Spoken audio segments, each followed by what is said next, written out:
भारत के सभी राजनीतिक दलों ने उठा लिया। कितनी शर्मनाक बात है, जिसको कहते हुए मुझे, बयान करते हुए मुझे खुद को शर्म आती है। भारत के प्रथम प्रधानमंत्री,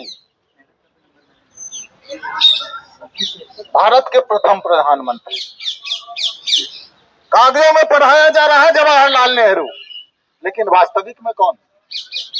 नेताजी सुभाष चंद्र बोस।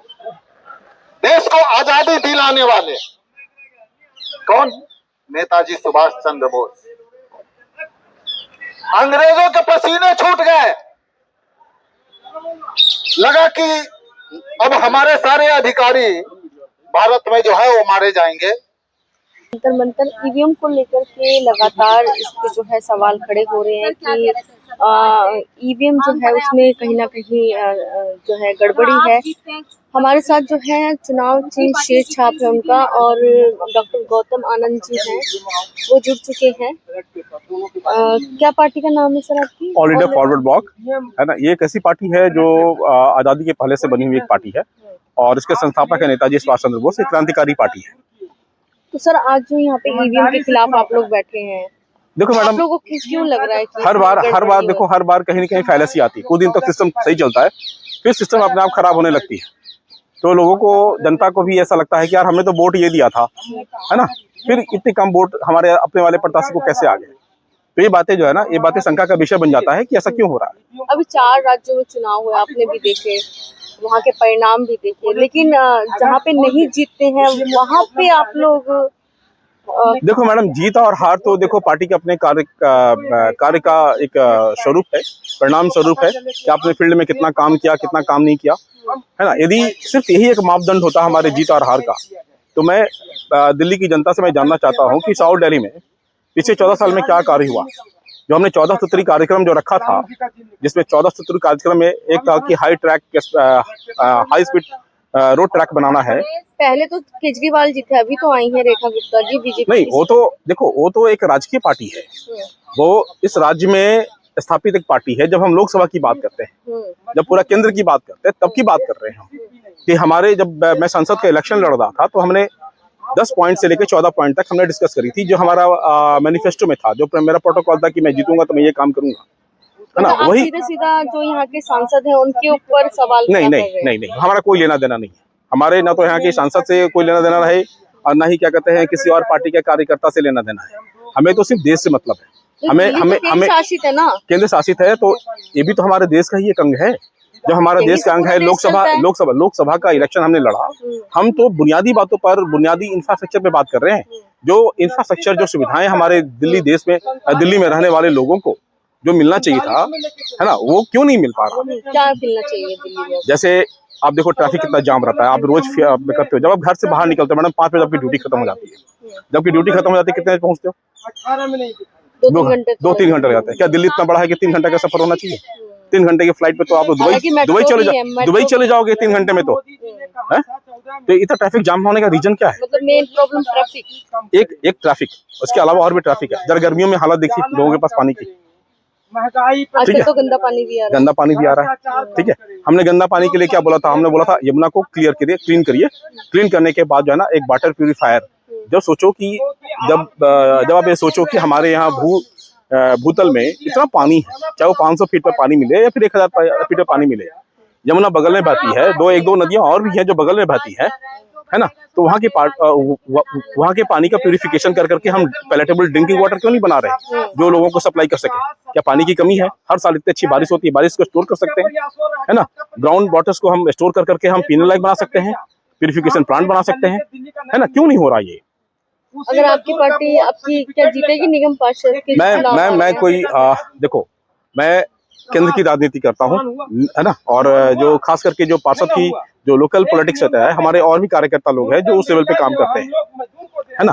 तो पार्टी हमारी जीतेगी ये नहीं कह सकते, लेकिन हमारी पार्टी एक तरह से कम्युनिस्ट पार्टी है, एक ऐसी पार्टी है जो सबका ध्यान रखती है।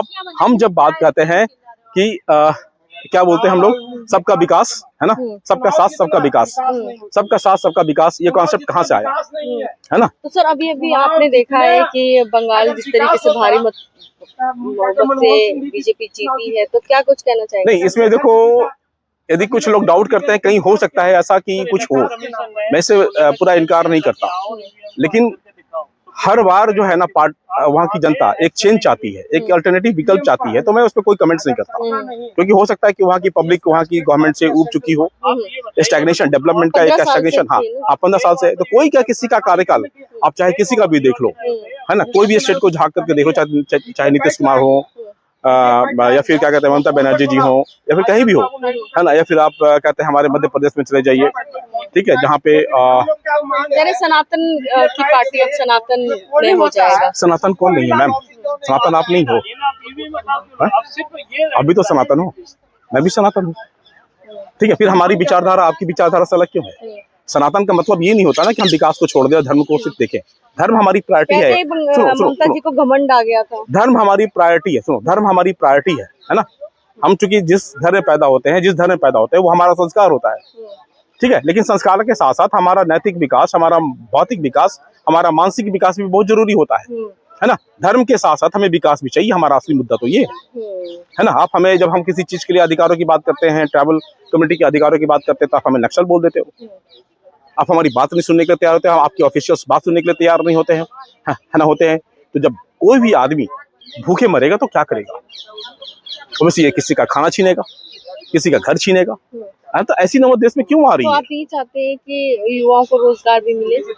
आप देखो डाटा का फेर देखो मैडम, डाटा का फेर कैसे है, 2000 अभी हाल में 2024 में जो डाटा दिखाया, उसमें दिखाया कि 3.2% से बेरोजगारी घट गई, है ना। यही बेरोजगारी लाखों में है भाई, कितने एम्प्लॉयमेंट दे दिए जो बेरोजगारी घट गई, है ना। एम्प्लॉयमेंट भी एम्प्लॉयमेंट भी दो तरह की होती है, एक होता है फुल एम्प्लॉयमेंट, दूसरा होता है पार्शियल एम्प्लॉयमेंट, है ना। जो कारपोरेट सेक्टर जो देती है 15,000 रुपए का वेतन दे करके लोगों को एम्प्लॉयमेंट डालती है, ये एक पार्शियल एम्प्लॉयमेंट है, जिसमें सिर्फ एक आदमी खा सकता है, एक आदमी रह सकता है, एक आदमी अपना जीवन जी सकता है, लेकिन अपने परिवार को पालन नहीं कर सकता है। अब आप चाहते हैं? मैं चाहता हूं कि इस देश का हर नागरिक स्वतंत्र हो, हर चीज जानने का अधिकार हो, जिसे मैंने पब्लिक हाउस में बेचा है उसे वापस लेने का भी अधिकार मुझे हो। यदि आप अपने वादे पहले करो, बताओ कि तुमने लिखित में दो कि तो आपकी मैनिफेस्टोस क्या है। आप सिर्फ बोलते हो कि हम विकास करेंगे, नहीं, आप बताओ कि क्या विकास करोगे, कौन सा विकास करोगे। जनता के लिए कुछ संदेश? जनता के लिए हम यही संदेश देंगे कि एक ही सहारा है, सब चीज से तुम हार जाओगे, जिस दिन तुम सब चीज से हार जाओगे। कांग्रेस को देख लिया तुमने, है ना, भारतीय जनता पार्टी को भी देख लिया, अब की बारी कम्युनिस्ट की बारी, अब की बारी हमारी बारी है, और ये लाल झंडा ही सब कुछ लाएगा, एक क्रांति लाएगा, लोगों को सोचे पर मजबूर कर देगा। जब आप भाई भतीजावाद से, जातिवाद से, है ना, धर्म के राजनीति से, तो जनता आप पे क्यों विश्वास करेगी? विश्वास तो करना पड़ेगा मैडम, वो समय आ गया। आप बताओ, आप किससे विश्वास करोगे? आप बताओ। मैं तो जनता की बात कर रही हूँ। नहीं, आप बताओ, उन लोगों पे बात करोगे। भारतीय जनता पार्टी की सरकार में जो आज जो पॉलिटिशियंस हैं, वो पॉलिटिशियंस, मैक्सिमम पॉलिटिशियंस कांग्रेस के छोड़े हुए हैं। जो कांग्रेस से निकलती है वहां जाके ज्वाइन करती है। आप देख लो ना, कौन चड्डा जी थे, हाँ, है ना, राघव चड्डा जी, हाँ, आम आदमी पार्टी छोड़ करके कहाँ चला गया? यही पार्टी गंदी पार्टी थी, है ना, इसको ये भ्रष्टाचार में लिप्त करने वाली पार्टी थी, शराब बटोला में पड़ी हुई पार्टी थी, और उसी पार्टी के जो वहाँ पर रिजाइन कर रहा था, भारतीय जनता पार्टी उसका स्वागत कर रही है। उनका कहना है कि उनको खुल के नहीं बोलने दिया जा रहा था। ये सब बेकार की बातें हैं, उनको अपॉर्चुनिटी चाहिए था। ये ऐसे लोग मेरे नजर में तो अपॉर्चुनिस्टिक होते हैं, है ना, जो महत्वाकांक्षी लोग हैं। ये आपके न तो जनता के हैं न देश के हैं, ये सिर्फ अपने स्वार्थ के। नेताजी सुभाष चंद्र बोस को जब मरवाने की प्लानिंग उस समय कांग्रेस के नेताओं ने कर दी, यहां बैठे बैठे चापलूसी इतना किया कि ब्रिटेन के प्रधानमंत्री को चिट्ठी लिख करके दिया गया कि नेताजी सुभाष चंद्र बोस फलाना जगह गए, अभी फलाने जगह हैं, कि उनको आप जो है पकड़ लीजिए, उनको मरवा दीजिए। और बहुत बार ऐसा प्रयास किया गया। हमारे देश की जनता को ये जानने का हक है, इसलिए हम कहेंगे, भारत सरकार से ये मांग करते हैं कि नेताजी सुभाष चंद्र बोस के बारे में जितने भी कागजात उपलब्ध हैं उसको सार्वजनिक किया जाए। ये हमारे 12 सूत्री कार्यक्रमों में, 12 सूत्री मांगों में एक ये कार्यक्रम है, ये मांग है, ये किया जाना चाहिए। अभी कुछ पत्रकार